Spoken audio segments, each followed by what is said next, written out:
बिस्मिल्लाहिर्रहमानिर्रहीम। अस्सलामु अलैकुम। सिरात मुस्तकीम न्यूज़ चैनल में आप सबको खुश आमदीद कहा जाता है।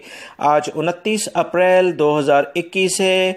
आज की अहम तरीन खबरों का आगाज़ इस हदीस पाक से किया जाता है।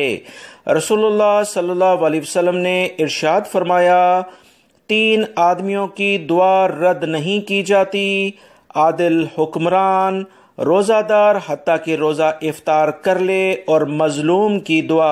अल्लाह रब्बुल इज़्ज़त हमें रमज़ानुल मुबारक की कदर और मंज़िलत जानने की तौफ़ीक अता फ़रमाए, आमीन। दोस्तों, आज की वीडियो में काफ़ी अहम मालूमात हैं। वीडियो मुकम्मल देखिएगा, लाइक करके दोस्तों से शेयर भी कीजिएगा। सऊदी हुकूमत की जानिब से जब से 20 ममालिक के लिए इंटरनेशनल परवाज़ें बंद की हैं, बहुत सारे ममालिक से होते हुए गैर मुल्की अफराद सऊदी अरब में पहुंच रहे हैं। इन ममालिक में दोस्तों ओमान, मालदीव और उसके बाद बहरीन, जॉर्डन, अफगानिस्तान, बांग्लादेश और दीगर 1-2 और भी ममालिक शामिल हैं, जिनके ज़रिए वाया सऊदी अरब में आया जा रहा था। याद रखें, मुख्तलिफ ममालिक जिसमें खुसूसी तौर पर पाकिस्तान और इंडिया शामिल हैं, कोरोना केसेस पूरी दुनिया इस बात को देख रही है कि वहां पर बढ़ रहा है। इसके बढ़ाव की बहुत बड़ी वजह वहां पर कुछ लापरवाही भी है और हुकूमतों की कुछ नेगलिजेंसी भी आप कह सकते हैं।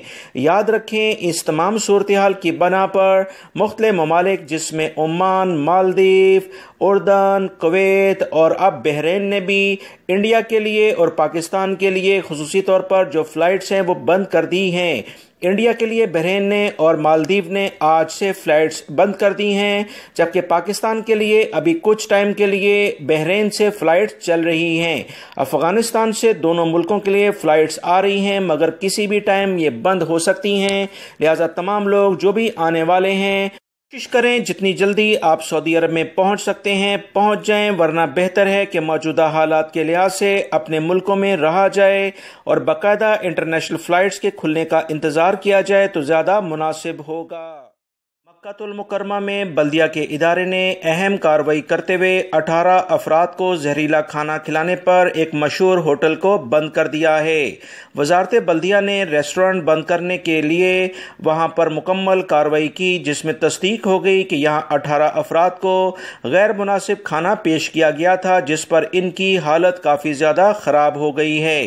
रेस्टोरेंट 1 महीने के लिए बंद किया गया है। होटल के फ्रंट पर एक इंतबाह नोटिस भी चिस्पा कर दिया गया है, जिसमें वाज़ेह तौर पर लिखा है कि गैर मुनासिब खुराक जिसमें जहर भी शामिल था, होटल में मुख्तलिफ अफराद ने खाया है। जहर खुरानी की जिम्मेदार साबित हो जाने पर न सिर्फ 1 माह के लिए इसे बंद किया गया है, बल्कि इसी दौरान इसकी तशहीर भी होती रहेगी।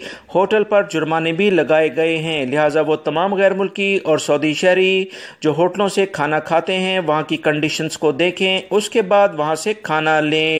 कुछ ऐसी ही सूरत हाल ताइफ के इलाके में भी पेश आई। ताइफ में बल्दिया की तफ्तीशी टीमों ने शहर के शुमाली इलाके के एक मकान में छापामार कार्रवाई की और बड़ी मिकदार में गैर मियारी गोश्त को जब्त किया है।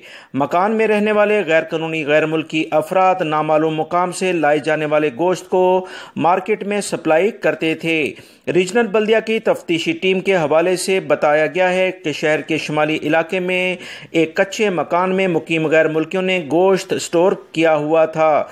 दोस्तों, आप इस वीडियो में देखें कि किस कदर गैर मियारी गोश्त है, जिसे मार्केट में मुख्तलिफ होटलों पर अफराद ये सप्लाई करते थे। आप किस किस्म का खाना होटल से खाते हैं आप अंदाज़ा कर सकते हैं। बल्दिया की तफ्तीशी टीम ने मकान में ज़ख़ीरा शुदा गोश्त को जब्त कर लिया है और इसे ज़ाया कर दिया है, जो कि इंसानी इस्तेमाल के काबिल नहीं था। ज़िम्मेदारों का कहना है कि तफ्तीशी टीम ने जब मकान में मौजूद फ्रीज़र खोला तो इसमें शदीद किस्म की बू आ रही थी, जिससे वाज़ेह था कि फ्रीज़र में रखा गया गोश्त ख़राब हो चुका है। मकान में सफाई का इंतज़ाम ना होने के बराबर था, जिसकी वजह से बहुत सारे हशरातुल अर्ज़ भी वहाँ बहुतात में थे। मकान में रहने वाले गैर मुल्कियों के खिलाफ मुकदमा दर्ज कर लिया गया है। इन गैर मुल्की अफराद का ताल्लुक किस मुल्क से है, इसकी वजाहत नहीं की गई है। गैर मुल्की अफराद एहतियात करें, होटलों से गोश्त वगैरह ज़्यादा ना खाएं। दीगर चीज़ें अगर आप खाना चाहते हैं तो ले सकते हैं, क्योंकि ये कुछ अफराद की मजबूरी। سعودی وزارت اسلامی امور کی جانب سے کہا گیا کہ 6 شہروں میں 12 مساجد کو کرونا کیسز سامنے آنے پر سینیٹائزنگ کے لیے عارضی طور پر بند کیا گیا ہے۔ وزارت اسلامی امور کی جانب سے مساجد میں سینیٹائزنگ کرنے کی ہدایت جاری کر دی گئی ہیں۔ سعودی وزارت اسلامی امور کی جانب سے جو بیان جاری ہوا ہے اس میں بتایا گیا ہے کہ گزشتہ 80 دنوں میں مملکت کے مختلف شہروں میں 874 مساجد میں کرونا کیسز کی تصدیق ہونے کے بعد انہیں عارضی طور پر بند کیا گیا تھا۔ مساجد کی مکمل طور پر سینیٹائزنگ کی گئی اور اس کے بعد 823 مساجد کو نمازیوں کے لیے دوبارہ سے کھولا گیا ہے، جبکہ 51 مساجد ابھی بھی سینیٹائزنگ یعنی صفائی ستھرائی کے مراحل سے گزر رہی ہیں، جنہیں بعد میں کھول دیا جائے گا۔ وزارت اسلامی امور کا کہنا تھا کہ جن مساجد کو گزشتہ روز بند کیا گیا ان میں مکہ المکرمہ ریجن کی 4 مساجد، 3 ریاض ریجن میں واقع ہیں، 2 مشرقی ریجن، جبکہ اسیر، البہا اور جازان ریجن میں ایک مسجد شامل ہے۔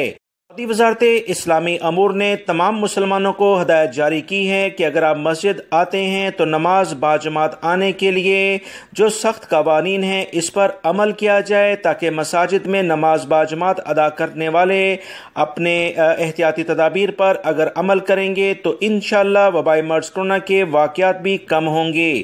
اپنا جائے نماز ساتھ لے کر آئیں، وضو گھروں سے کرنے کے بعد مسجد آیا جائے، ماسک لازمی پہنا جائے، مسجد میں داخل اور خارج ہوتے وقت زیادہ رش نہ لگائیں جو کہ بہت زیادہ کورونا کے پھیلاؤ کا سبب بن سکتا ہے۔ حج کے دنوں میں بہت سارے غیر ملکی افراد جب سعودی عرب میں آتے ہیں تو وہ اکثر رش کی بنا پر اپنے کیمپوں سے ادھر ادھر ہو جاتے ہیں یعنی کھو جاتے ہیں۔ ان افراد کو سرچ کرنے کے لیے پاکستانی شہری نے ایک سمارٹ کارڈ بنایا ہے جس سے لاپتہ ہونے والے حاجی کو آسانی سے ٹریک کیا جا سکتا ہے۔ اس بارے میں پاکستانی شہری کا کہنا ہے کہ یہ بہترین سیٹ اپ سعودی حکومت کو پیش کر دیا گیا ہے۔ سعودی حکومت اگر اپروو کرتی ہے تو اسے حجاج کرام کی خدمت کے لیے پیش کر دیا جائے گا۔ سعودی محکمہ ٹریفک اور سیکیورٹی آپریشن نے مزید بتایا ہے کہ بدھ سے لے کر ابھی تک الہدہ روڈ کو دونوں جانب سے بند رکھا گیا ہے، لہٰذا مکہ اور طائف کے درمیان سفر کرنے والے افراد الہدہ روڈ کو ابھی استعمال نہ کریں، کیونکہ ان علاقوں میں چٹانیں گرنے کے بہت زیادہ امکانات ہوتے ہیں۔ گرج چمک کے ساتھ بارشوں کا سلسلہ مسلسل جاری ہے۔ سیل کبیر والا رستہ اختیار کیا جائے کیونکہ اس رستے میں پہاڑی سلسلے کم ہیں اور میدانی رستے زیادہ ہیں، یہ زیادہ بہتر رستہ ہے۔ سعودی محکمہ موسمیات نے پیشنگوئی کی ہے کہ جمعرات 29 اپریل کو مملکت بھر میں موسمی تبدیلیوں کے بارے میں اہم اعلامیہ جاری کر کے عوام کو خبردار کیا جا رہا ہے۔ تفصیلات کے مطابق جمعرات کو سعودی عرب کے 5 علاقوں میں گرج چمک کے ساتھ بارش کا سلسلہ جاری رہنے کا امکان ہے، تیز ہوائیں چلیں گی اور ژالہ باری بھی خوب ہوگی۔ ان علاقوں میں خصوصی طور پر نجران، جازان، اسیر، بہا اور اس سے ملحقہ جو بھی علاقے ہیں وہ تمام شامل ہیں۔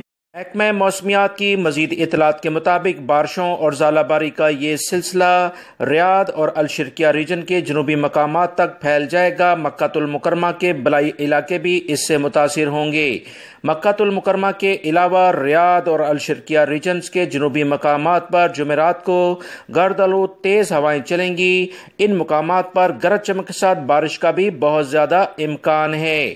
سعودی محکمہ موسمیات اور دفاع مدنی نے کہا کہ تمام لوگ ڈرائیونگ میں خصوصی طور پر جب گرد و غبار کا طوفان ہو، تیز بارش ہو، بہت احتیاط برتیں، سپیڈ ہلکی رکھیں۔ سعودی ولی عہد شہزادہ محمد بن سلمان کے ایک اہم ترین انٹرویو جس میں انہوں نے ویژن 2030 کے تحت بات کی تھی، ارامکو کے شیئرز کی قدر میں کافی زیادہ اضافہ دیکھا جا رہا ہے۔ تفصیلات کے مطابق 2.57% اس کی شرح اوپر گئی ہے۔ بدھ کو شیئرز کے لین دین میں 264 پوائنٹس کا اضافہ ہوا ہے۔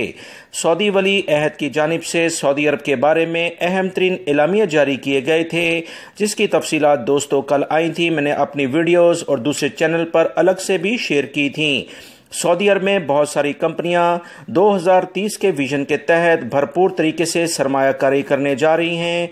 बहुत सारे इंटरनेशनल इदारे सऊदी अरब के कैपिटल यानी दारुल हुकूमत रियाद में बाकायदा अपने रीजनल हेड ऑफिस कायम कर रहे हैं, जिससे गैर मुल्की और सऊदी शहरियों को इंशाल्लाह बहुत ज़्यादा मुलाजमतें मिलेंगी।